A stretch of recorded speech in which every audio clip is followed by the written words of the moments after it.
నమస్కారం గురుగారు. నమస్కారం అమ్మా. గురుగారు, శ్వేత వినాయకన్ అండ్ అలాగే వాలంచుజి దేవాలయాల యొక్క ప్రాముఖ్యత ఏమిటి వివరించండి. తప్పకుండా. ముందుగా శ్రీ మహాగణపతి దేవతోభ్యో నమః. చూసేవంటి వీక్షకులకు నమస్కారం, భక్తివాన్ ప్రేక్షకులకి నమస్కారం. వాళంజి అంబళం అంటే ఎక్కువ శాతము కేరళలో అంతా వాళంజి అంబళం అంటారు.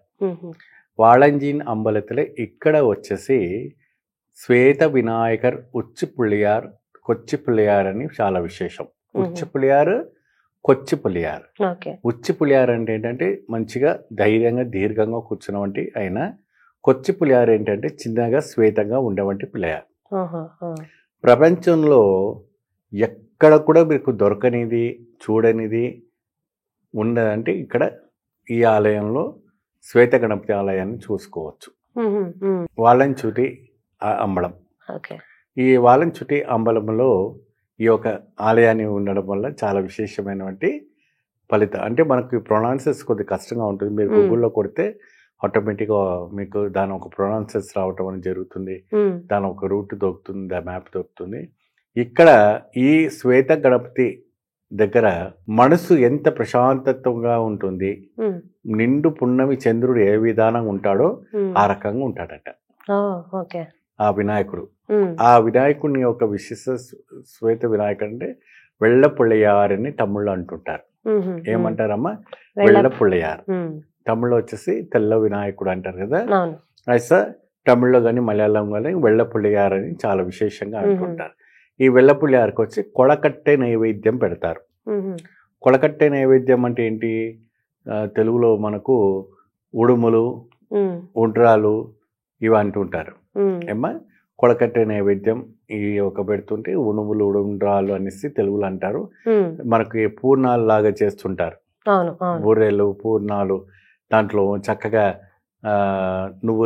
నువ్వులవి వేసి లేకపోతే శనగపప్పు పిండి వేసి చేసి బెల్లంతో చేసిన పూర్ణ ఉండాలు ఉంటాయి కదా, అటువంటి నైవేద్యాలని ఇక్కడ పెడుతూ ఉంటారు. ఇక్కడ వచ్చేసి పసిబాలులకి అక్షరాభాష నేస్తారు. మనం ఎక్కువ శాతం సరస్వతి ఆలయంలో చూస్తూ ఉంటాం. అయితే ఇక్కడ ఈ అంబలంలో వచ్చేసి స్వామివారి దగ్గర పిల్లల దగ్గర ఎవరైతే ఉన్నారో పిల్లలకి అందరూ కూడా విశేషం ఏంటంటే అక్షరాభ్యాస చేయటం. చాలా అద్భుతమైనటువంటి విశేషమైనటువంటి ఈ కేరళలో ఉన్నటువంటి అంబలం అంటే క్షేత్రం. ఎందుకంటే ప్రేక్షకులకు తెలియదు, ఈ ఆలయం ఉన్నట్టు కూడా తెలియదు. ఉంటే వెళ్ళాలి, వెళ్తేనే ఆ ఒక ప్రాముఖ్యతను తెలుస్తుంటుంది. ఎందుకు వినాయకుడు ఈ రకంగా అందరికీ కోసం అవతారం ఎడుతున్నారంటే ప్రేక్షకులకు బహుకు కోసమే. ఎందుకంటే చంద్రదోషం ఉంటే ఈ ఆలయం చూసి చంద్రదోషం పోతుందట. సోముడి దోషం అంటారు.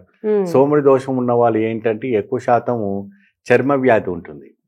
ఆ చర్మ వ్యాధి ఏంటంటే ఎక్కువ శాతం పొట్టుగా వాళ్ళకు ఒళ్ళంతా పొట్టుగా అయ్యి అంతా రాయిపోతూ ఉంటుంటుంది. ముఖమంతా ఇట్లా పలిగిపోతుంటుంది, రక్తం కారుతుంటుంది, అంత ఒళ్ళంతా కూడా అదే ఒక సోముడి లాగా ఉంటుంది. సోయాసిస్ లాగా అంటుంటారు. ఆ సోయాసిస్ వ్యాధి తొలగిపోవాలంటే ఈ యొక్క చంద్రుడిని అంటే ఈ యొక్క శ్వేత గణపతిని దర్శించుకుంటే సకల దోషం పోతుంది. ఒకసారి కాదు, ఒక 41 రోజులు అక్కడ నిద్ర చేయటం, అక్కడ చెప్తారు, అక్కడ వ్రత నియమాలన్నీ చెప్తారు. ఆ రకంగా అక్కడ ఉన్నవంటి అక్కడ ఉన్నవంటి కోనేరులో స్నానం చేస్తే ఆ దోషాలన్నీ కూడా తొలగిపోవడానికి చాలా చక్కటి అవకాశం ఉంటుందనేసి చెప్తూ ఉంటారు. ఈ శ్వేత గణపతి యొక్క అనుగ్రహం కటాక్షం వారిపైన పడిందంటే 42వ రోజుకి ఆయన చర్మంలో అటువంటి వ్యాధి ఉండదు.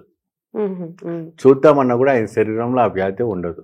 అంతటి ప్రాముఖ్యత, అంత విశేషమైనటువంటి ఈ యొక్క శ్వేత పులియార్, వెள்ள పులియార్. ఈ వెள்ள పులియార్ ఒక చాలా ప్రాముఖ్యత ఉండటం జరుగుతుంది. ఇది వచ్చేసి నట్ట నడుమ చీకట్లో ఉన్నటువంటి అడవిల ప్రాంతంలో ఉంటుంది. ప్రకృతికి దూరంలో చాలా విశేషంగా పట్టణానికి సిటీకి దూరంగా చాలా విశేషమైనటువంటి ప్రాముఖ్యతలు ఉండటం అని జరుగుతుంటుంది. చాలా విశేషమైనటువంటి ఫలితం రావటం కూడా జరుగుతుంటుంది. అయితే ఇక్కడ తమలపాకు, ఆకు, ఒక్క, అట్టిపండు, కొబ్బరి పువ్వుతో పాటు కొబ్బరి నువ్వులతో తయారు చేసినటువంటి ఉండ్రాలు ఉంటాయి. అది కొలకట ఇందాక చెప్పాను కదమ్మా, అవి కానీ లడ్లు కానీ అవన్నీ కూడా చేస్తుంటారు. అవన్నీ కూడా స్వామివారికి నైవేద్యం పెడుతుంటారు. చాలా విశేషంగా చేస్తారు.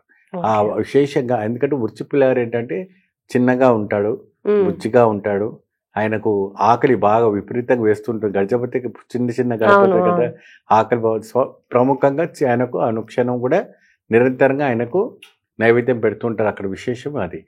కాబట్టి అక్కడికి వెళ్ళిన వాళ్ళందరూ కూడా ఏంటంటే విశేషమైనటువంటి దర్శనం చేసుకొని విశేషమైనటువంటి నైవేద్యం పెట్టుకుంటే తప్పకుండా మంచి ఫలితం లభిస్తుంది. ఓకే.